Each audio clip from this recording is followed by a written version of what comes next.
My name is Emily and I'm a first-time zinnia gardener. This is my first time ever growing zinnias and I'm going to share with you everything that I've learned so far.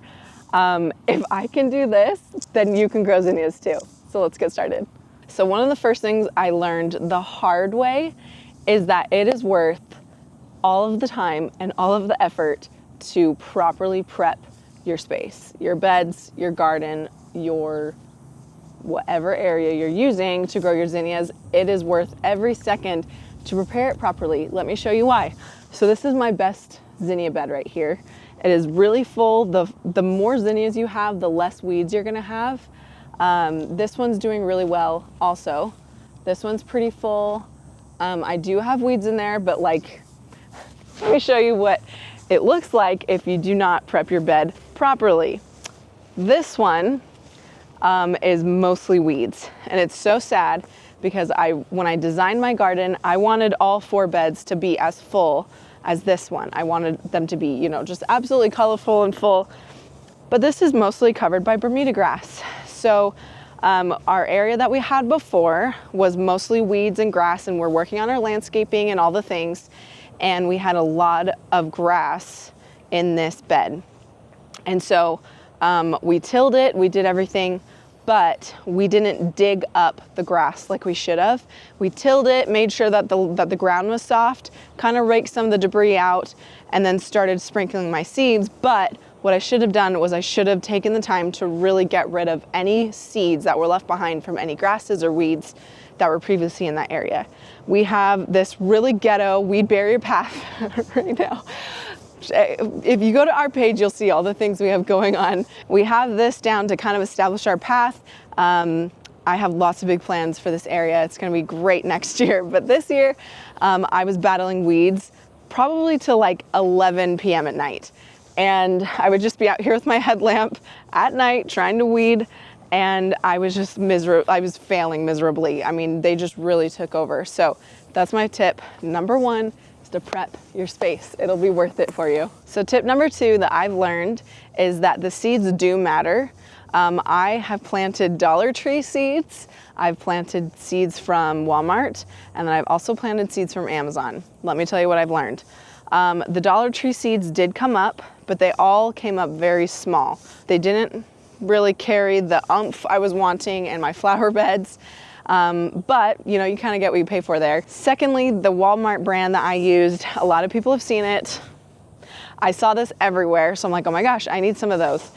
The reason why I wasn't loving that, I got 2 bags, so it only was $20 for 2 full bags. Where I think they kind of get you is they put a lot of inert matter in there. It basically makes it so that when you're, throwing your seeds, it kind of weighs them down so they go down to the ground a little bit easier. They don't just fly off in the wind. That's what I've come to understand. Could be totally wrong on that, but basically the whole point of the story is that the bag is filled with a lot of other stuff other than just seeds. So that's what I started out with, and after weeks and weeks and weeks, we did not have a lot of flowers pop up. So I'm going to share with you my favorite that I found. This whole bag was full when I started. I mean, we're talking like truly to the brim of only seeds. There's 22,000 plus seeds in this bag, and that made all the difference for me for my flower bed.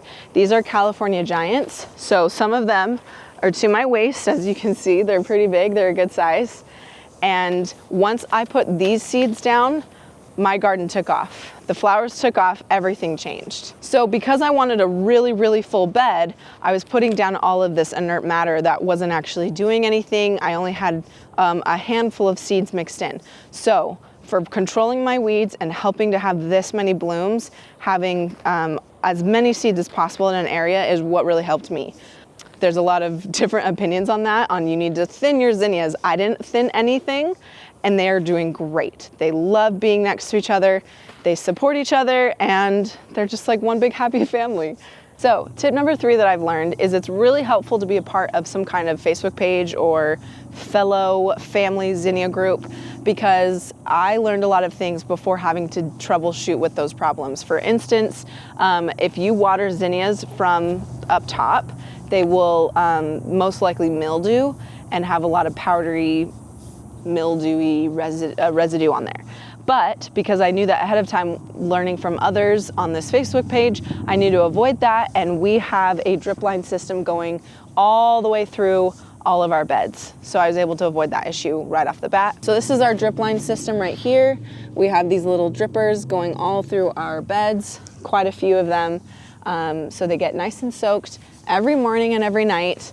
I live in hot southern Utah, and they are in the sun all day, so they don't get a lot of reprieve. But being part of this Facebook group, there's a lot of people saying, you know, my zinnias are kind of flopping over, what's the deal? And oh, they probably need more water. Anyways, it helps me be able to know, oh, well, I need to go, you know, maybe I'll keep that in mind for when I see my zinnias doing something like that. Like this guy, he probably looks a little sad because he's probably thirsty. Okay, so now that I've shared with you some of my tips, I want to share with you what I'm going to be doing next year, because I'm already thinking about next year, planning for the next season. My biggest one, if you want to look at how bad this is, all of these weeds and obviously the really terrible paver action going on, that all needs to change next year. I don't think it can get worse. So hopefully it can only get better. I want to do bigger pavers that are nice and thick, that will provide a better perimeter. And then obviously we need to do some landscaping and get rid of all these weeds. So lots of things to do, but I also, now that I am fully addicted to zinnia growing, I'm going to expand my beds. I would love to take, you know, this square and have the edge come all the way out to here, all the way down. And then I am also planning on, hopefully Dallon's okay with this, planting zinnias all along the fence perimeter. That is just going to give us a lot of zinnias to work with along both of the perimeter of our fences. So that's a plan that I have. Lots of plans. There's lots of plans. And another thing that I want to do, if you are a beginner, let's do this together. I want to try to earn a couple dollars from growing zinnias. Something I've seen is these different ways to earn money growing zinnias and cutting them as bouquets and having them maybe outside your fence, or I know if you have more property, you can do a you-cut flower garden type of a thing. My varieties are California Giants. So I believe once I cut them, they don't come back. I want to plant the cut and come back variety. That way, the more you cut, the more you get, and the more that keep growing. That sounds like a great idea to me. So I'm gonna try putting that variety in here next year. I'm also gonna find some unique flowers to put in here, more than just one type. So that's a goal.